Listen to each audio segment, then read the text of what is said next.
Gracias al Señor porque nos da este privilegio. Gracias a nuestros queridos anfitriones de Iglesia Cristiana Remanente por la alabanza que nos bendice tanto, por su esfuerzo y también por el consejo directivo del Seminario Bíblico Palabra de Gracia que nos da esta oportunidad.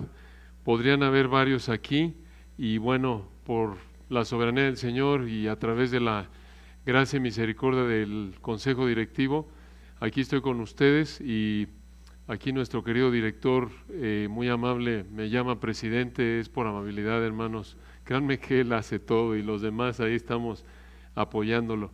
Pero estamos muy agradecidos con el Señor por esta oportunidad, esta gracia que nos concede de estar juntos en esta conferencia. Como ustedes saben, ahí por el título de la conferencia, a cada uno de los predicadores se les ha asignado un tema a desarrollar en torno al tema global de la apostasía. En mi caso, vamos a cubrir, si el Señor permite, la apostasía en el Nuevo Testamento. Ese es el enfoque primordial que se me ha asignado. Y para empezar, queremos definir de manera breve lo que es la apostasía, aunque lo tienen ahí en su boletín.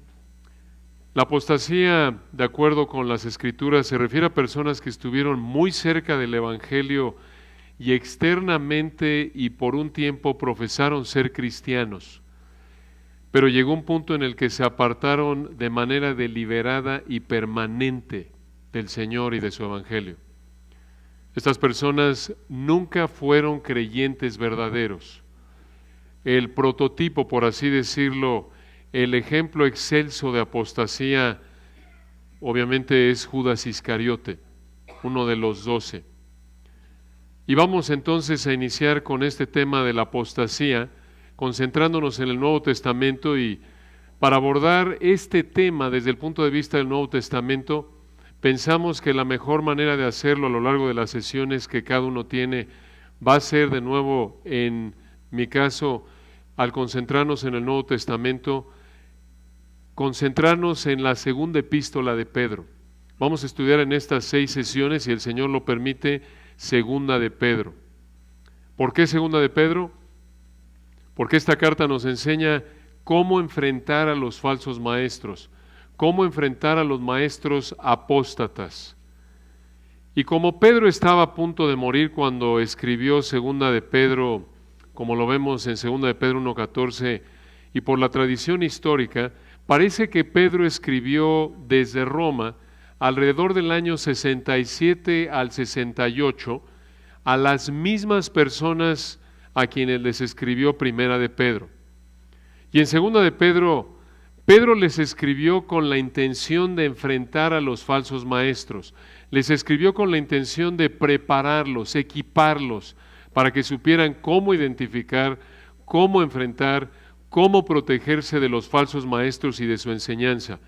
Los falsos maestros son realmente los ejemplos más visibles de apostasía.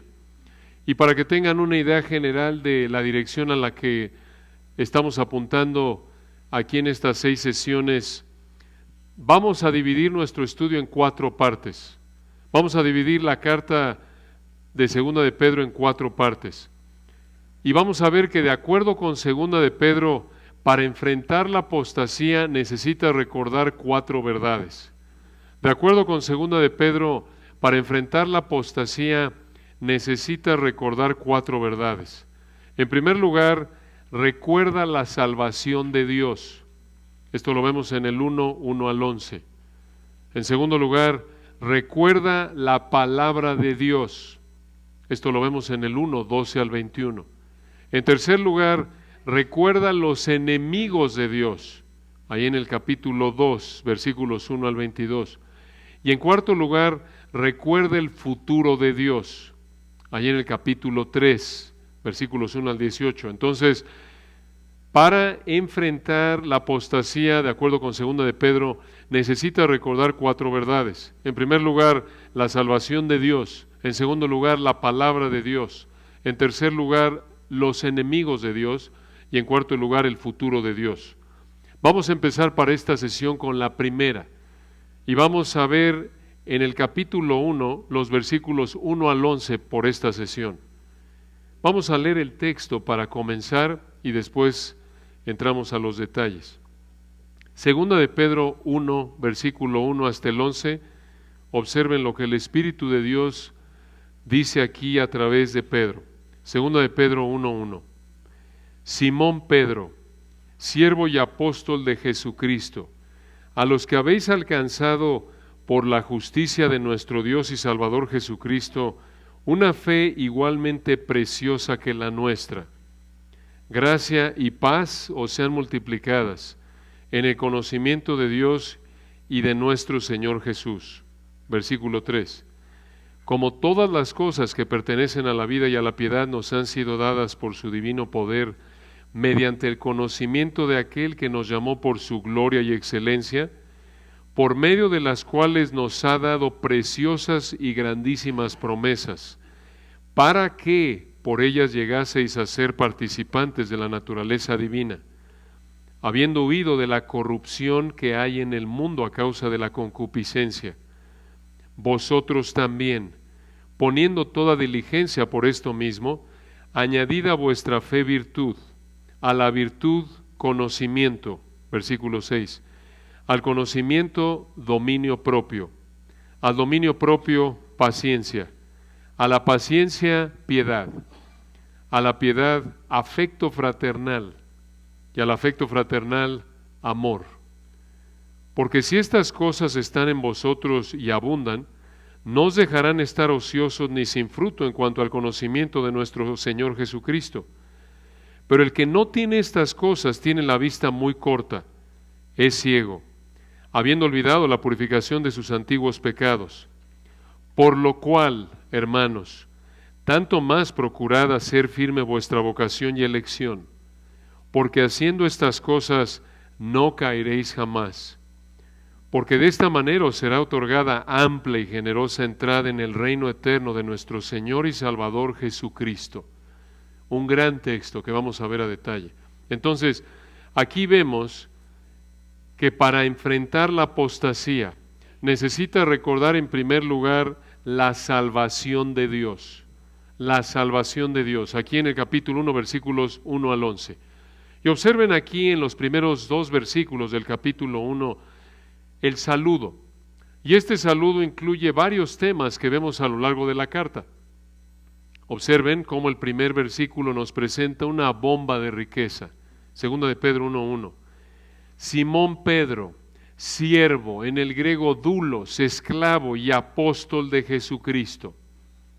Aquí Pedro mostró que tenía el honor de servir en humildad. Eso es lo que expresa la palabra siervo, doulos. Él era esclavo de Jesucristo. Él estaba bajo la autoridad de Jesucristo.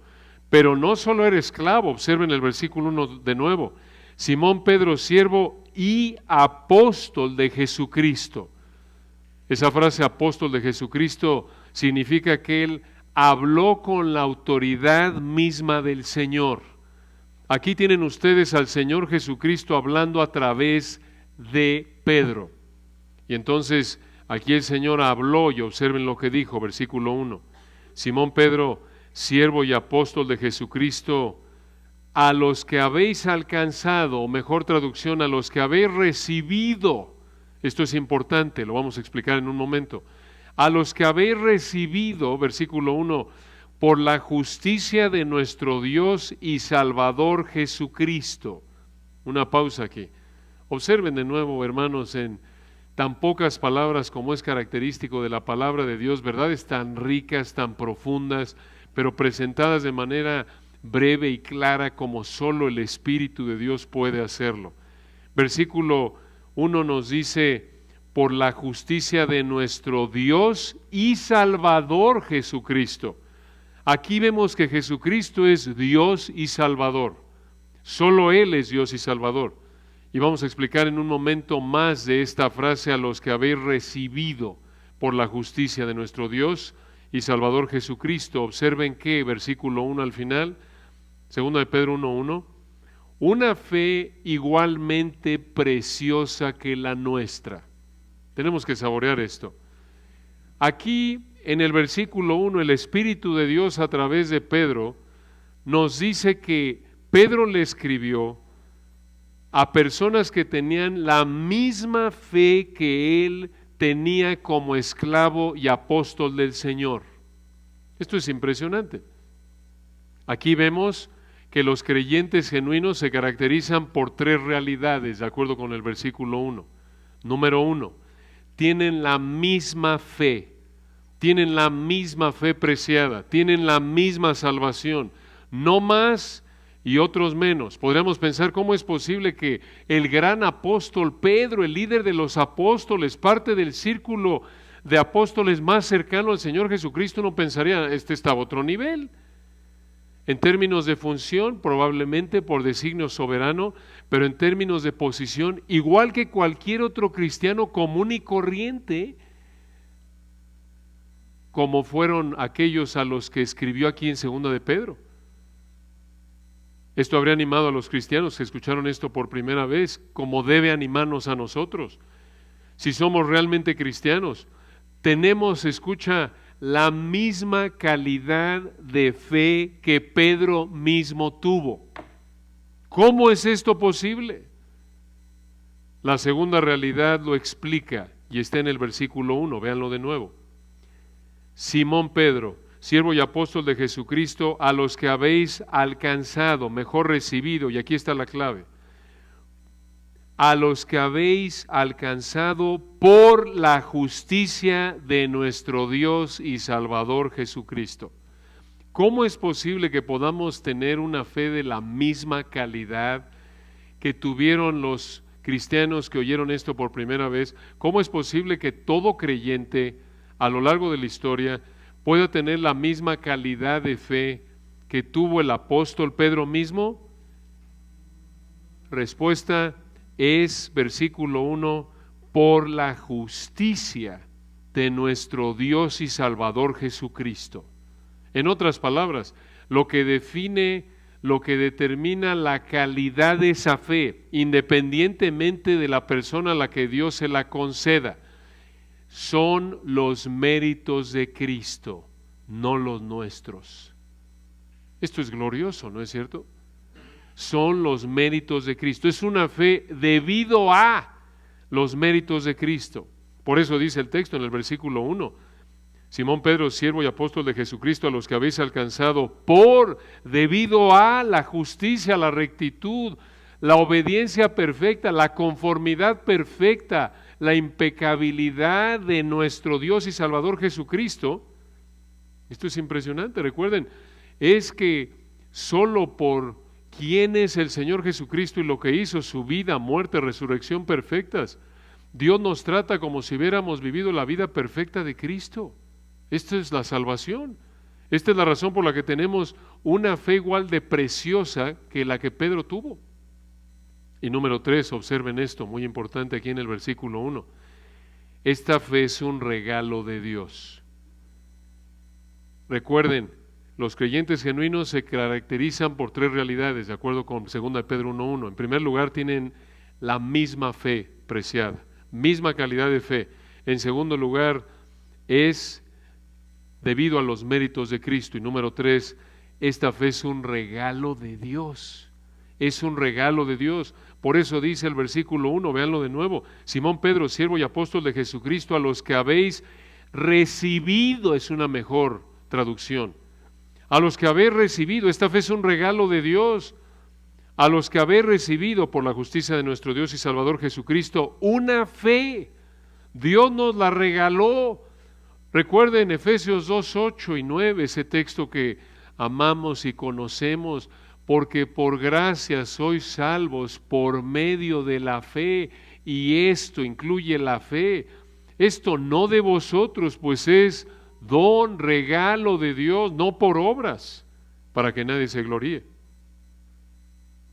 Entonces, así como a los cristianos que oyeron esto por primera vez, desde el principio de la carta, Dios nos anima mediante Pedro, porque nos recuerda que tenemos la misma fe en términos posicionales, el mismo nivel de fe que Pedro tuvo en términos de nuestra relación con Dios, en términos de posición.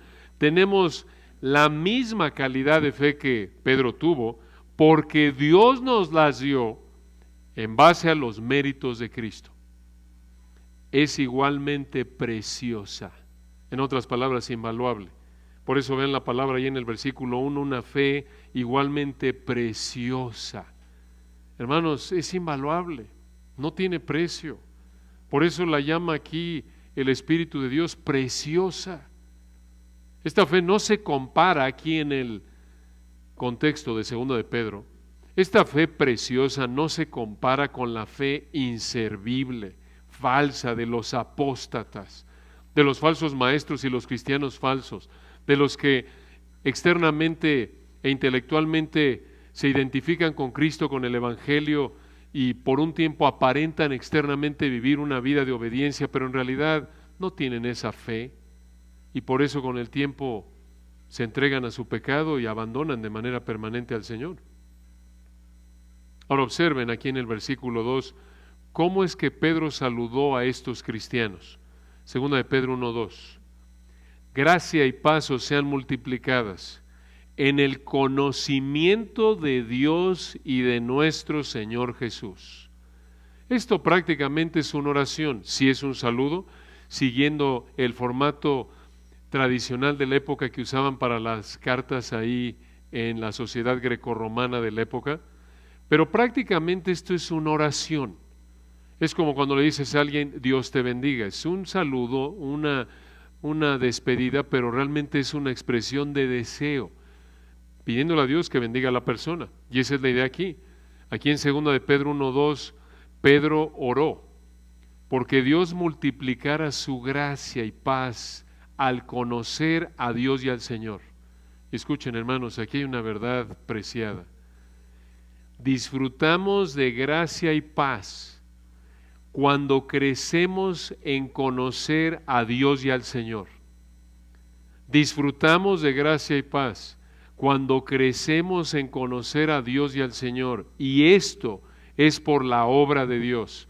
Y aquí tienen ustedes un tema vital con el que Pedro abre y cierra su epístola, y ese tema es el conocimiento de Dios. El conocimiento de Dios. Esta es la clave para enfrentar la apostasía. ¿Cuál es la clave para enfrentar la apostasía? ¿Cuál es la clave para enfrentar enseñanzas falsas y a personas que externamente dicen ser cristianos cuando en realidad no lo son? ¿Cuál es la clave para evitar ser arrastrado por ideas que parecen ser bíblicas pero tuercen la Escritura? La clave es conocer a Dios mediante la Escritura. Conocer a Dios mediante la Escritura. Y ahora, en los versículos 3 al 5, observen los recursos que Dios nos ha dado mediante el conocimiento de Él. 2 de Pedro 1:3. Como todas las cosas que pertenecen a la vida, esta es la vida eterna. Y continúa el texto, versículo 3, y a la piedad, esta es reverencia, obediencia a Dios. Dice el texto, versículo 3, como todas las cosas que pertenecen a la vida eterna y a la piedad, la obediencia a Dios, nos han sido dadas por su divino poder. Y aquí viene otra vez, versículo 3, véanlo, mediante el conocimiento. Esto se refiere a conocer a Cristo en el momento que nos salva, mediante el conocimiento de aquel que nos llamó. Este llamó, apunta un llamado, recuerdan, eficaz, es la manera teológica, los términos teológicos que usamos para describir el llamado de Dios, cuando se refiere, como aquí escuchen, a creer y producir fe para que creyéramos. Ese es el llamado eficaz. A ese se refiere aquí Pedro en el versículo 3, cuando dijo, véanlo de nuevo, 2 de Pedro 1:3, como todas las cosas que pertenecen a la vida y a la piedad nos han sido dadas por su divino poder, mediante el conocimiento de aquel que nos llamó. Dios nos llamó a creer, Dios produjo la fe para que creyéramos, y observen al final del versículo 3, por su gloria. Por su gloria. Esto se refiere al esplendor y majestad de Cristo. Y esto de nuevo apunta que Él es Dios. Solo Dios es glorioso, majestuoso, esplendoroso.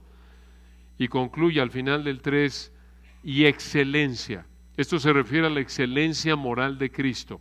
Entonces, resumiendo, esto es lo que dice el versículo 3. Para esos cristianos y para todo cristiano, escucha, Cristo nos llamó a creer mediante su palabra. Y como lo explicó un autor, Él nos dio la capacidad de entender la belleza de su perfección y Él nos hizo confiar en su salvación. Él nos hizo confiar en Él para salvación y de esta manera nos da vida eterna y la capacidad de vivir una vida piadosa. ¿Qué quiere decir una vida piadosa? Una vida de obediencia a Él. La fuente para esa capacidad es su poder, no nosotros. Y observen, hermanos, que disfrutamos de ese poder, versículo 3, para vivir en obediencia. Por eso dice aquí, como todas las cosas que pertenecen a la vida y a la piedad nos han sido dadas por su divino poder, todas las cosas que pertenecen a la vida y a la piedad, Él nos da la capacidad, a través de su poder nos da la capacidad de vivir en obediencia. Y vivimos en obediencia a través de conocerlo a Él. Dicho de una manera simple, ¿quieres ser más obediente? Conoce a Cristo. ¿Cómo conoces a Cristo? Estudiando su palabra. Así es, por la capacidad que Dios nos da, estudiamos su palabra, lo conocemos mejor y por la gracia del Señor lo obedecemos. Así es como crecemos en obediencia. Esto es de por vida. Esta es la vida del cristiano hasta que nos llame a su presencia a través del rapto o la muerte física. Esta es la vida del cristiano, vivir estudiando su palabra para conocerlo mejor, para obedecerlo más. Esto significa que conforme entendemos quién es Él, es el medio por el que Él nos da la capacidad para vivir en obediencia a Él. Esto es impresionante, hermanos. Es solo a través de ese entendimiento, conforme entendemos quién es el Señor, lo que Él ha hecho, a través de ese conocimiento nos da la capacidad de vivir en obediencia a Él. Esa es la razón por la que invertimos tanto tiempo cuando entiendes esta verdad. Esta es la razón por la que cualquier cristiano, cualquier iglesia, cualquier pastor que entiende esta verdad, se esfuerza tanto por estudiar la palabra de Dios y predicarla tal como Dios la escribió. Esa es la razón por la que la prioridad del seminario es enseñarle a hombres a entender, a estudiar para que entiendan y expliquen la Biblia tal como Dios la escribió, para que entonces podamos obedecerla. No puedes obedecer lo que no entiendes. ¿Se dan cuenta? Por eso es la prioridad. Esa es la prioridad, estar estudiando para que conforme entiendes quién es el Señor, a través de entender quién es Él, el Espíritu de Dios te da la capacidad para vivir en obediencia a Él. Solo a través de la palabra. No hay otro lugar. Por eso recuerdan, 2 Corintios 3:18 nos dice, por tanto, nosotros todos, mirando a cara descubierta la gloria del Señor, esto es, ¿quién es Cristo? El Señor ahí es Cristo. Somos transformados, y lo vemos, observen ahí, mirando a cara descubierta como en un espejo la gloria del Señor. El espejo se refiere ya a la palabra de Dios. Somos transformados de gloria en gloria, de un nivel de crecimiento espiritual, de obediencia al siguiente nivel de obediencia en la misma imagen, como por el Espíritu del Señor.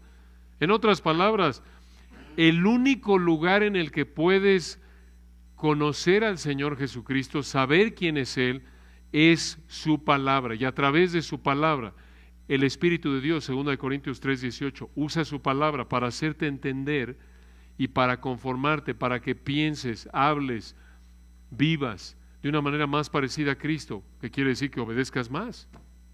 Ese es el proceso, y esto es lo opuesto a los apóstatas. Lo vamos a ver si el Señor permite. Los falsos maestros de 2 de Pedro 2 no viven así. Los cristianos genuinos conocen la belleza de la perfección moral de Cristo y lo reflejan en su vida de obediencia a Dios. Y esto es gradual. Conforme estudiamos y obedecemos la palabra, entonces podemos reflejar más de esa perfección moral del Señor.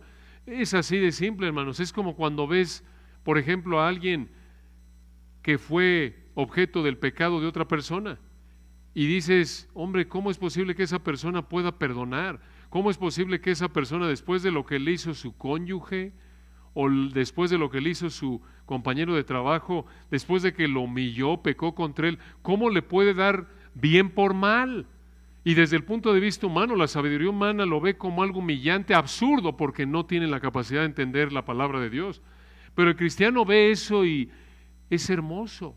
Dice, pero ¿qué? Esto es sobrenatural, esto es hermoso, esto es una chispa, por así decirlo, un destello de la perfección moral de aquel a quien cuando le maldecían, no respondía con maldición. ¿No es cierto? Y nos deleitamos en eso y nos motiva orar por el hermano y nos motiva a ser obedientes, ver que puede mostrar un destello, un reflejo de la perfección moral de Cristo y lo refleja en su vida de obediencia. Pero los apóstatas no son así. No conocen la perfección de Cristo, viven vidas de impiedad, no de piedad. En lugar de querer ser instrumentos que el Señor use para su gloria, para servirlo a Él y a la iglesia, ven a Cristo como un medio para alcanzar sus fines egoístas. Así son los apóstatas. No tienen el poder de Cristo en su vida para vivir en obediencia a Él. Sin embargo, los creyentes genuinos observen cómo viven, versículo 4, 2 de Pedro 1:4. Por medio de las cuales nos ha dado preciosas y grandísimas promesas, para que por ellas llegaseis a ser participantes de la naturaleza divina. ¿Qué quiere decir esto? Que vamos a tener, escuchen esto, la misma perfección moral de Dios, de Cristo, sin ser Dios, claro. Desde que Dios nos salvó, expliquemos esto, desde que Dios nos salvó, el Espíritu Santo vive en nosotros. Y por esto tenemos una muestra de esa perfección moral. Y ya estamos en proceso de que esa perfección moral se vea con mayor claridad en nuestra vida. Pero no se va a ver de manera perfecta hasta que estemos en la presencia del Señor. Ahora observen cómo es que Dios cambia nuestros deseos en la salvación. Y observen de nuevo aquí en los versículos 1 al 11. Este es una descripción de un cristiano genuino. Aquí tenemos que empezar. Para poder enfrentar la apostasía como agrada a Dios, en primer lugar tienes que asegurarte de que eres un hijo de Dios, de que realmente eres salvo. Este es el punto inicial. Y observen cómo Dios cambia nuestros deseos en la salvación, versículo 4. Por medio de las cuales nos ha dado preciosas y grandísimas promesas, para que por ellas llegaseis a ser participantes de la naturaleza divina. Y aquí viene, habiendo huido de la corrupción, esto se refiere a la muerte, al juicio venidero, y continúa, que hay en el mundo a causa de la concupiscencia. La concupiscencia se refiere al deseo pecaminoso. ¿Qué significa esto? Que a los que Cristo ha salvado, transforma sus deseos. A los que Cristo ha salvado, transforma sus deseos. Ya no anhelamos hacer lo malo como el mundo. Ya no nos deleitamos en el pecado como el mundo, como antes de ser salvos, sino que anhelamos, lo que más nos deleita, lo que más queremos, es la bondad, la santidad, por imperfecto que sea nuestro deseo. Y observen cómo aquí Pedro pasa al versículo 5 y los exhorta a hacer algo. 2 de Pedro 1:5. Vosotros también, poniendo toda diligencia, quiere decir en el griego, hagan todo su esfuerzo, den su máximo esfuerzo. Versículo 5, vosotros también poniendo toda diligencia por esto mismo. ¿Qué es esto de por esto mismo? Se refiere a los versículos 3 y 4. Observen aquí la relación entre los versículos 3, 4 y 5 al 11. Escuchen, debido a los versículos 3 y 4, mucha atención, debido a que el Señor nos da la capacidad de obedecerlo. Debido a esta salvación de gracia, debido a que hemos escapado de la corrupción y estamos en proceso de ser hechos participantes de la naturaleza divina de manera total, debido a todo eso, debemos crecer en obediencia, debemos crecer en virtud. Esto es lo que encontramos en los versículos 5 al 11. Y aquí encontramos en 2 de Pedro 1, 5 al 11, una lista de 8 virtudes que debemos cultivar. 8 virtudes que debemos cultivar. Así es como enfrentamos la apostasía. ¿Cómo? Creciendo en nuestra obediencia a Dios. Creciendo en nuestra obediencia a Dios. ¿Por qué? Lo vamos a ver en un momento. Porque cuando creces en tu obediencia a Dios, das evidencia de que eres salvo. Cuando la constante en tu vida es la obediencia, cuando el estilo de vida de una persona es de obediencia a la palabra de Dios, da evidencia de que realmente es hijo de Dios y por lo tanto está en el lugar correcto para enfrentar la apostasía. Y aquí, hermanos, vemos una verdad muy importante. Aunque el Señor nos ha dado todo lo necesario para obedecerlo, nuestra obediencia todavía es imperfecta. Y por esa razón necesitamos crecer en obediencia a Él. Esta es la vida cristiana. Y observen cómo Pedro mandó a su audiencia y a nosotros a crecer. Aquí viene en 2 de Pedro 1, 5 al 11, una lista de 8 virtudes que llegan a una culminación. La idea general aquí parece ser que debemos crecer en toda área de nuestra obediencia a Dios. No es que tienes que dominar un área para poder pasar a otra. Por ejemplo, vean el versículo 5. 2 de Pedro 1:5, vosotros también poniendo toda diligencia por esto mismo, añadid a vuestra fe virtud, a la virtud conocimiento. Esto no quiere decir que para que pases a la virtud tienes que primero dominar la fe. Para que pases al conocimiento tienes que dominar la virtud. No tienes que dominar un área para poder pasar a la siguiente. De lo contrario, aquí en la tierra nunca nos graduaríamos de un área, ¿no es cierto? Nunca pasaríamos de un área a la siguiente porque nunca vamos a dominar a la perfección nuestra obediencia. ¿Se dan cuenta? Este es un principio muy importante. Además, todo comienza con el conocimiento que Dios quiere que hagamos en su palabra. Todo comienza con entender lo que Dios quiere que haga, con entender lo que Dios ha dicho en su palabra. Y aquí Pedro, observen, en el versículo 5, coloca el conocimiento en segundo lugar, no en primer lugar. Por eso dijo ahí en el 5, véanlo, vosotros también poniendo toda diligencia por esto mismo, añadid a vuestra fe virtud, a la virtud conocimiento. Oye, Pedro, ¿estás al revés? No está al revés. Esta es la dirección de un cristiano. Y esto, hermanos, una implicación práctica. No puedes tú decir, bueno, no voy a creerle ya a mi esposa cuando me pida perdón otra vez por ese pecado que ha cometido contra mí 30 veces, porque me dice que va a cambiar y no cambia. ¿Sabes qué? No va a cambiar de manera perfecta. Esa es una perspectiva bíblicamente realista de la vida. Esperas dirección, sí, esperas un hábito, un estilo de vida que progresivamente vaya cambiando, vaya siendo más obediente, pero no esperes perfección. Esa es parte de la razón por la que en el matrimonio, en la familia, en cualquier trabajo, la gente se desanima, porque escucha, espera de la gente, espera de los seres humanos la perfección que solo posee Cristo. Si tú vives así esperando la perfección de los seres humanos que solo posee Cristo, vas a vivir triste, decepcionado. De hecho, vas a vivir probablemente con una manera de pensar soberbia, arrogante, pensando que el mundo es un desastre, pero tú eres el perfecto. Es que no hay iglesia que llegue a mis expectativas. Todos son unos desobedientes.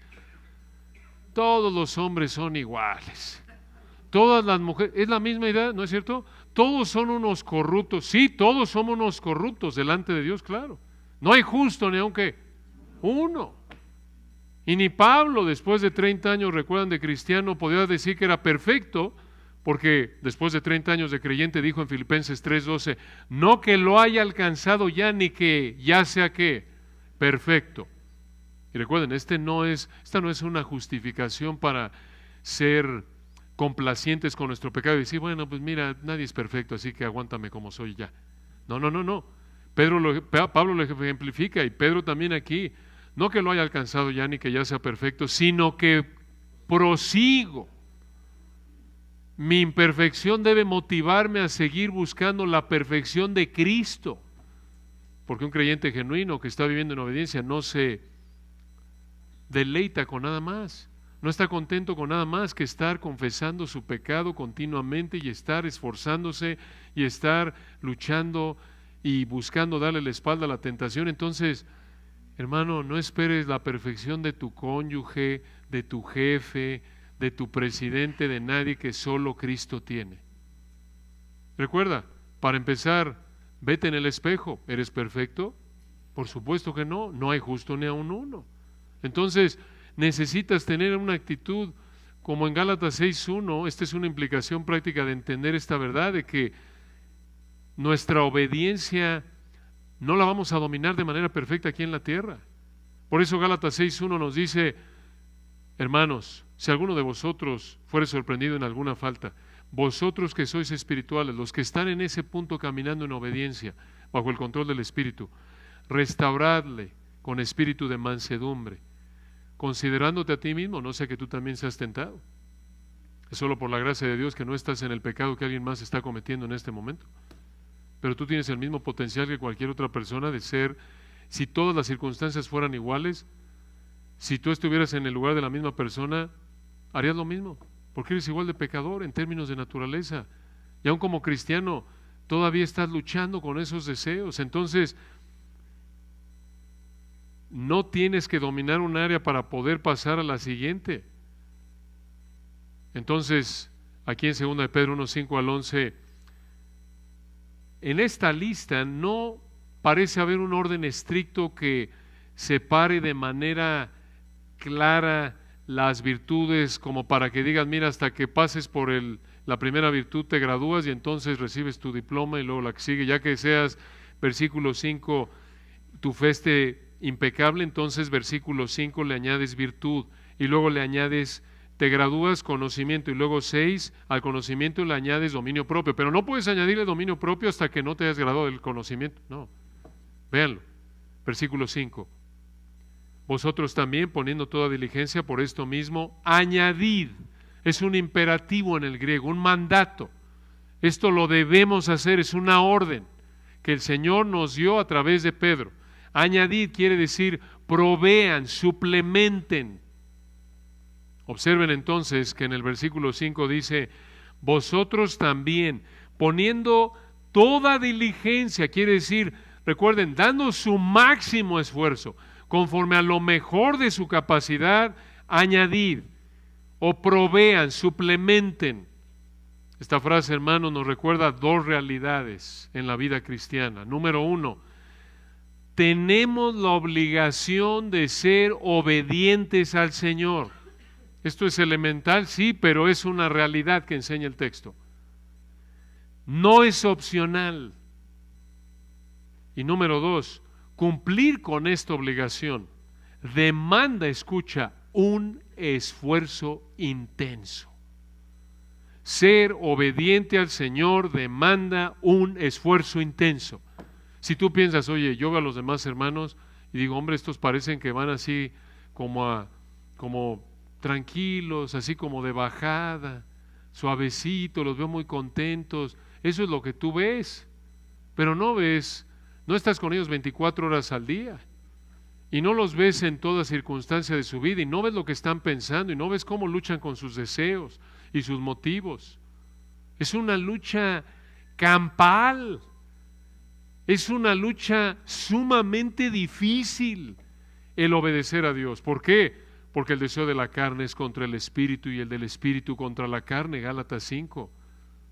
Es una lucha tan intensa que Pablo en 1 Corintios 9, recuerdan, dijo, golpeo mi cuerpo y lo pongo en servidumbre. Y el golpeo ahí se refiere a dar golpes como un boxeador. Y ahí Pablo está describiendo que estaba tomando el esfuerzo intenso y las medidas drásticas que él tenía que tomar, es la implicación, para controlar sus apetitos corporales y no terminar descalificado. Es una lucha campal. Entonces, si tú piensas, hombre, es que no sabes cómo me las veo, la tentación, es una lucha intensa, es normal. Es normal. Gracias a Dios, es normal. Por eso Pedro dijo, 2 de Pedro 1:5, vosotros también poniendo toda diligencia, les dijo, den su máximo esfuerzo. Por esto mismo añadid.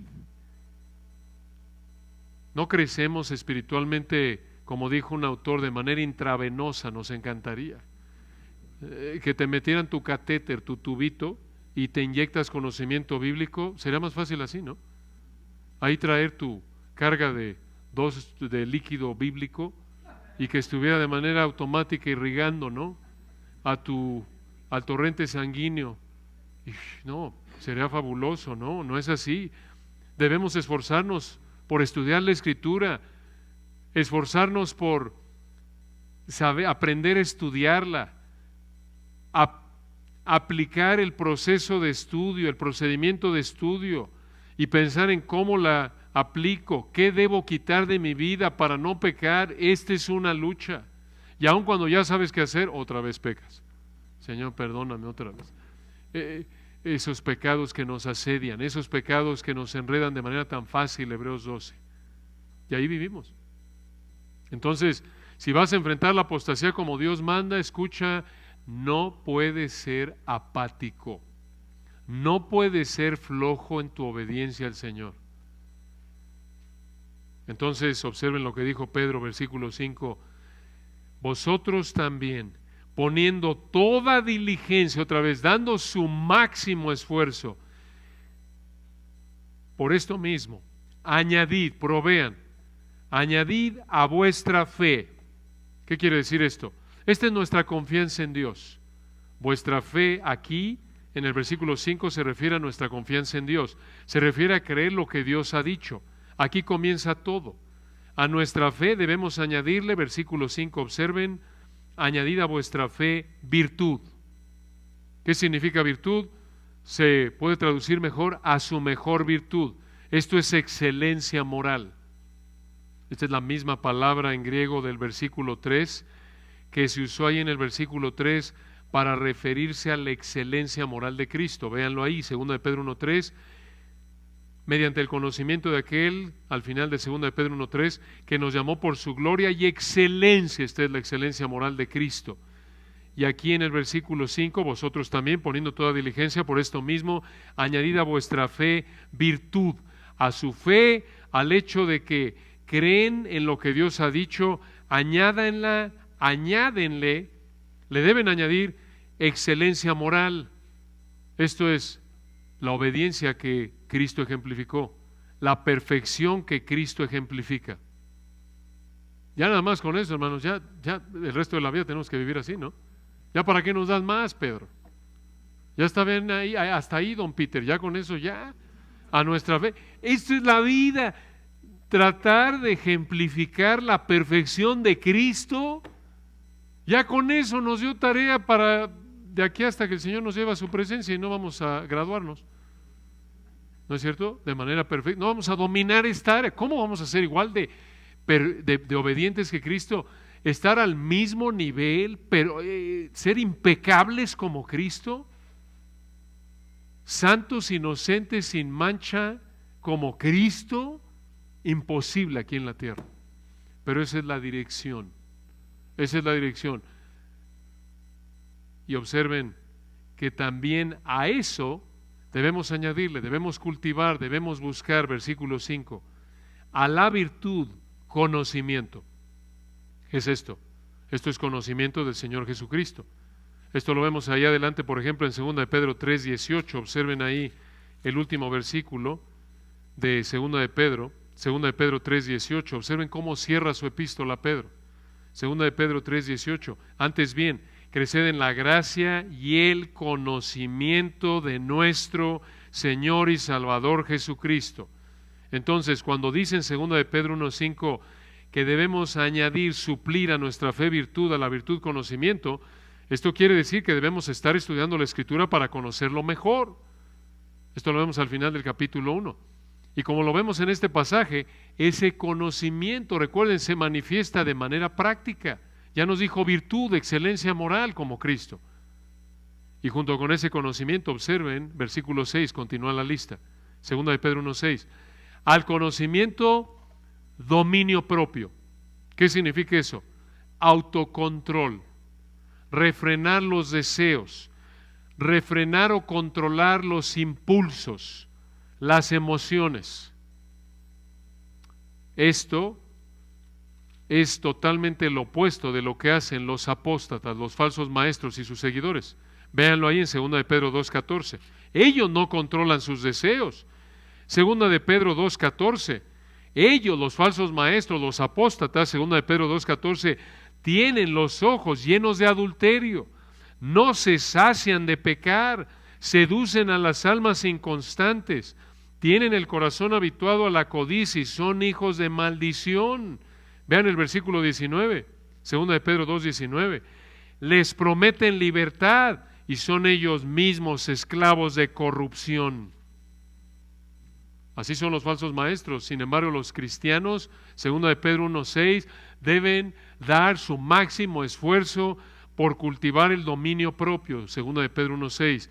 Debes añadir al conocimiento dominio propio. Recuerden, esto es parte del fruto del Espíritu. Gálatas 5:22. ¿Cómo entonces controlamos nuestros deseos, nuestras emociones? Cuando somos obedientes a la Escritura. Controlas tus deseos cuando te sometes a la palabra de Dios, porque entonces el Espíritu de Dios te controla y produce en ti amor, gozo, paz, paciencia, benignidad, bondad, fe, mansedumbre, templanza, dominio propio. Como lo dijo un comentarista, los que viven una vida piadosa, esto es una vida obediente, ejercen disciplina personal y pueden refrenarse para no rendirse ante los deseos pecaminosos. Necesitas disciplinarte, necesitas escoger someterte a la palabra de Dios. Esto por la capacidad que el Espíritu de Dios te da. Y observen, a esto debes añadir otra virtud, versículo 6. A conocimiento, dominio propio. Al dominio propio, paciencia. ¿Qué quiere decir esto? Perseverancia. Esta es la capacidad de resistir frente a la dificultad. ¿Cómo nos cuesta? ¿No es cierto, hermano? Todo esto nos cuesta. Algunos más, otros menos, pero no lo practicamos de manera perfecta y por eso otra vez debemos, por la gracia de Dios, dar nuestro máximo esfuerzo por cultivar esto. Igual que los cristianos a los que escribió Pedro, es necesario que resistamos a las mentiras de los apóstatas, de los falsos maestros. Y continúa otra virtud, versículo 6 al final. A la paciencia, piedad. Piedad es un respeto que Dios merece. Significa reverencia a Dios.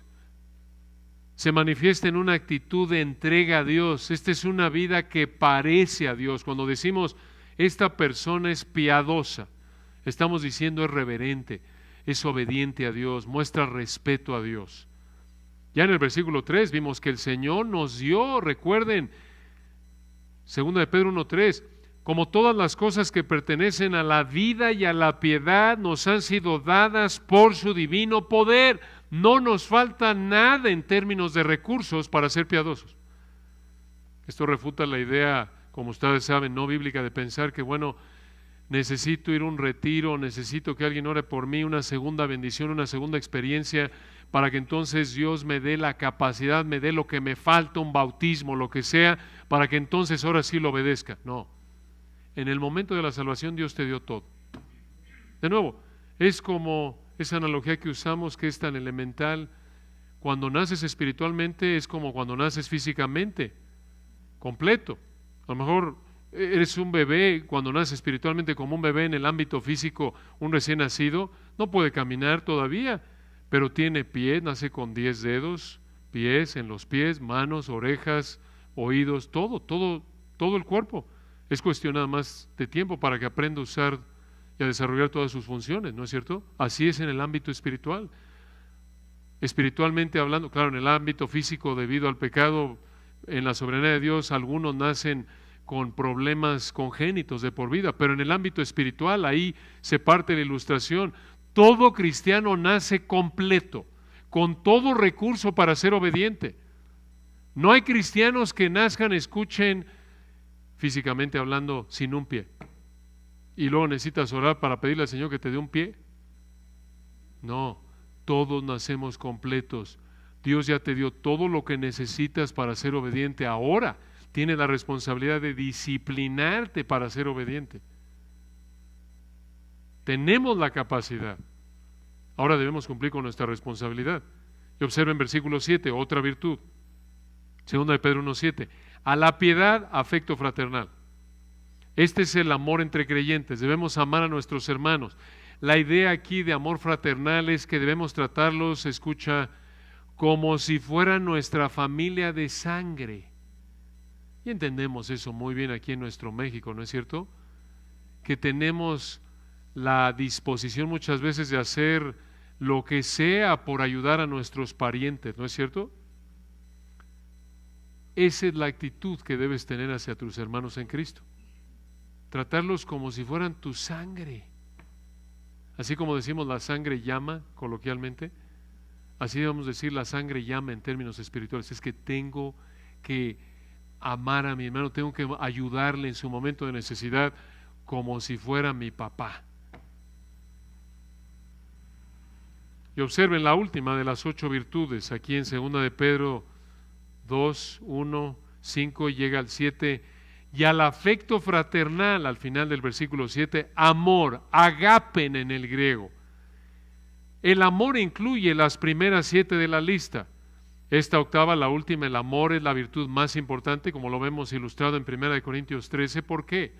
Porque cuando amas, en términos de relación a otros, vas a cumplir las demás. Cuando amas, buscas el bienestar de la persona de manera desinteresada. Y de nuevo, aquí en 2 de Pedro y en toda situación de apostasía, los falsos maestros, los apóstatas, no muestran amor, al contrario, usan a la gente para satisfacer sus deseos pecaminosos. Por eso, obsérvenlo ahí en 2 de Pedro 2, 3, hablando de los apóstatas, estos falsos maestros, 2 de Pedro 2, versículo 3, por avaricia harán mercadería de vosotros con palabras fingidas. Son unos mercenarios, usan a la gente para enriquecerse. Eso no es amor.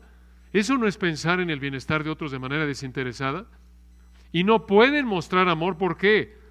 Porque no tienen el poder que Cristo da, porque no son creyentes genuinos. Porque no, versículo 3, no se les ha dado todas las cosas que pertenecen a la vida y a la piedad, no conocen a Cristo. Y observen cómo concluye Pedro este párrafo, y con esto terminamos. Versículo 8 para esta sesión. 2 de Pedro 1:8. Porque si estas cosas están en vosotros, ¿qué cosas? Las virtudes que acabamos de ver, las 8 virtudes que acabamos de ver en los versículos 5 al 7. Entonces Pedro dijo aquí en el versículo 8, observen, porque si estas cosas están en vosotros y abundan, quiere decir, están abundando, están creciendo, no os dejarán estar ociosos, quiere decir inútiles o sin valor, ni sin fruto en cuanto al conocimiento de nuestro Señor Jesucristo. Aquí el versículo 8, pensamos que la manera más natural de entender este texto es esta.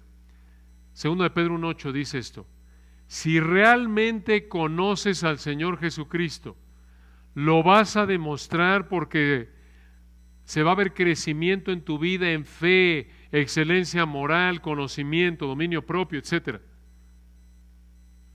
Pero, versículo 9, o mejor en el griego, porque, aquí va a aclarar en el 9 lo que dijo en el 8.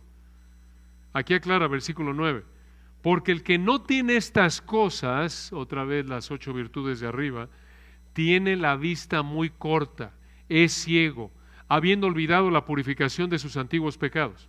¿Qué está diciendo Pedro aquí? ¿Que la salvación se pierde? No. La palabra purificación aquí en 2 de Pedro 2:9 se puede traducir limpieza. Y se refiere al bautizo en agua. Las aguas del bautizo simbolizan la limpieza de pecados y el perdón de pecados. Y lo que Pedro está diciendo es que Si alguien no está creciendo en las virtudes de los versículos 5 al 7, si alguien no está creciendo en obediencia a Dios, está viviendo como incrédulo, no importa lo que profese. Y vamos a ver que aquí en 2 de Pedro, los apóstatas profesan ser creyentes, claro, en algún punto de su vida. De lo contrario, ¿cómo van a engañar? ¿No es cierto? Versículo 10, por lo cual, en otras palabras, debido a que versículo 9, los que no están mostrando obediencia en su vida, dan evidencia de que no han sido perdonados de sus pecados, versículo 10, por lo cual, hermanos, tanto más procurad. Otra vez esta palabra procurad es de la misma familia de palabras, de la palabra traducida diligencia en el versículo 5.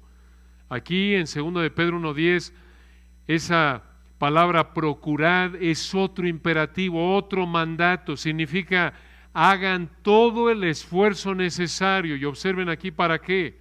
2 de Pedro 1:10, procurad hacer firme vuestra vocación, quiere decir llamado y elección.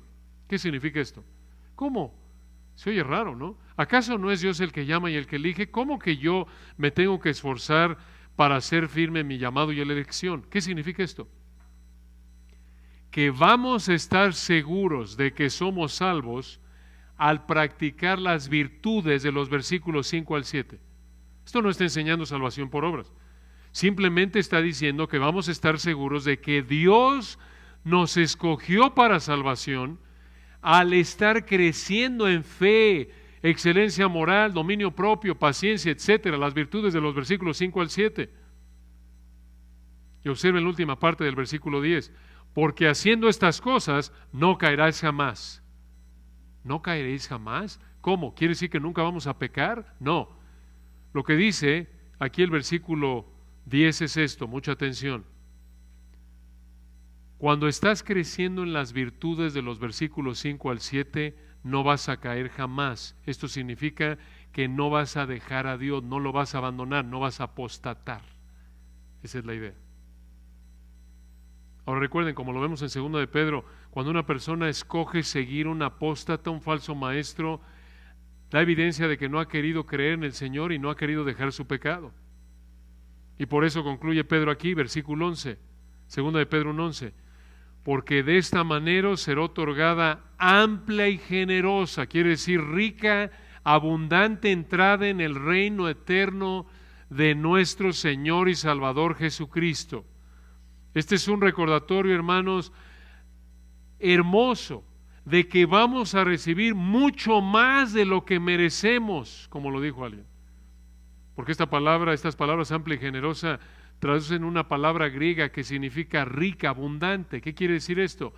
Si eres salvo solo por los méritos de Cristo, solo por la fe, solo por la gracia, versículos 1 al 4, si tú eres salvo, entonces vas a demostrar esa salvación por seguir el camino de la obediencia, de los versículos 5 al 7.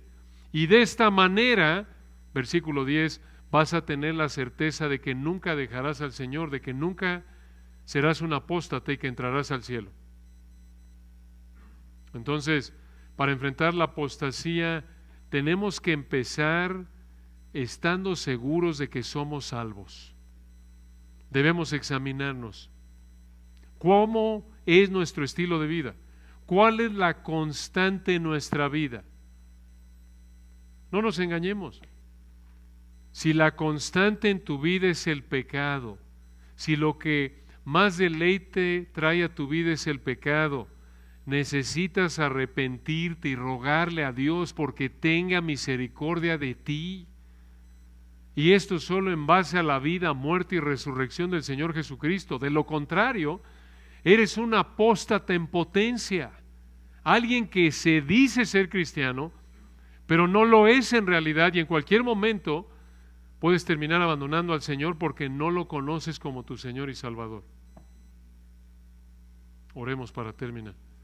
Padre, te damos gracias por tu palabra perfecta. Gracias por este texto hermoso. Oramos porque tu Espíritu lo aplique a nuestra vida para tu gloria. Amén.